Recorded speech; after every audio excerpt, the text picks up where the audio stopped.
Yan, di ba? Sobrang puti. Yan, mamaya magiging sand yan. Parang naglalakad ka sa ano, sa green carpet. Yan. Tinatabi nila yan, nililinis. Tapos, nilagay dun sa tabi para magiging sand siya pag natuyo siya. Pag ganito po talagang ano, month, from February, March, April, May, yun. Buwan yun ng lumot. And then, pagkatapos ng super white sand na siya. Ayan. Yearly talaga to sa mga hindi nakakaalam. Yan. Pero ang ganda. Yan, tinatabi nila yan. Tapos paghapon, after 2 days, magiging white sand na siya. Asa ito? Ay na.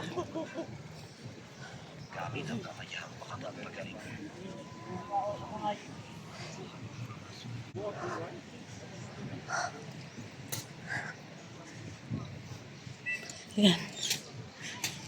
Dito tayo ngayon sa may station 1. Hanggang station 3 po ito, ha? Sa mga hindi nakakaalam. Pero ganito siya kaganda. Ayan po. So, taga rito ako. Kaya, in-explain ko sa inyo na ganyan ka white sand. And then, yan o, green. Parang naglalakad sa green carpet. Gusto nyo matry na ano, ang lumot ng Boracay. February, March, April, May. Yan. Lumot yan siya. Yearly po yan, guys. Maraming natutuwa. Ganito. Maraming nagsabi na madumi daw, ganito. Hindi naman po.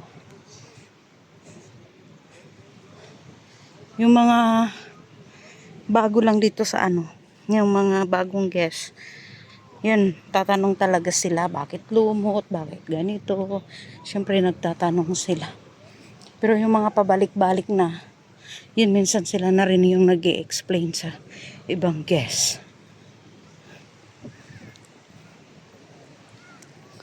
Okay? Yan po. Dito tayo sa may station 1. Dito naman sa station 1, guys, is yung buhangin is super pino. Pinong-pino dito banda sa station 1. And then, doon naman sa station 2 is ano lang siya. Parang medium. Dito kasi sa 1, small, and then station 2, medium, and 3, large. Ayan po.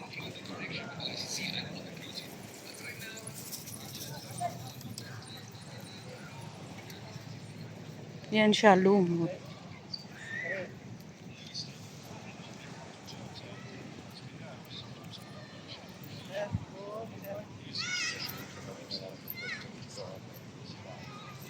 Ayan. May twins na baby. Ito tayo. So, itong punto na nakikita nyo, ito.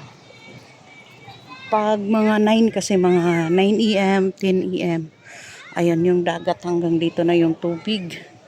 Tapos itong punto nito yung daanan ng mga tao. Papunta dun sa bangka, yung mga mag-island hopping, at saka yung mga magyayati. Basta pag sumakay ng ano, hindi ito babaan ng ano ha, guys. Ito lang, hindi po ito GT Port. Ito po yung ano, sakayan ng mga guests na pupunta ng island hopping. Yan, yati, mag-activities, magsi-sports. Yan. Tapos yun ang sweet na kanila. Sana ay, makalihis ng daanan. Joke lang. And then, dito sa ano, station 1. By station po tayo ay may sandcastle. So, maraming nagsasabi na, bakit daw nawala yung sandcastle? Noon yun, nung nililinis yung Boracay. Yung nag-closure. Pero ngayon bumalik. Di tulad dati na kahit saan-saan na lang may tutubo na sandcastle. Ngayon parang ano na siya, organized na siya by station lang. Dalawa sa Station 1. Dalawa sa Station 2. Ah, hindi. Isa-isa lang ata. Oh, dalawa sa Station 1, 2, 3. Ayun, yung mga ganitong oras nagsisimula na silang magtayo ng sandcastle. Hanggang gabi yan. Tapos may ano sila, pag 10 p.m., wala na. Sana all. Say if 9, that's very easy. We go to 9. Yung tubig na yan, yun yung ginagawa nilang pang sandcastle. O, diba? Yan nga pala yung applyan. Diyan nagtatrabaho yung kapatid ko. Char. Yan. Na ko pa talaga. Diyan yung kapatid ko nagwo-work.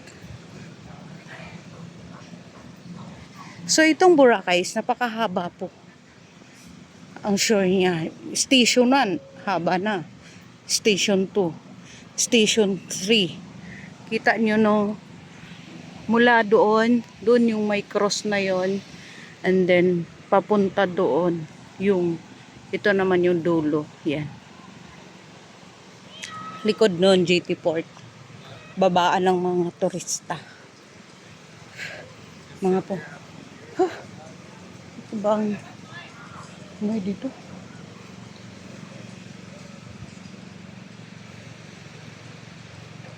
Smells bad.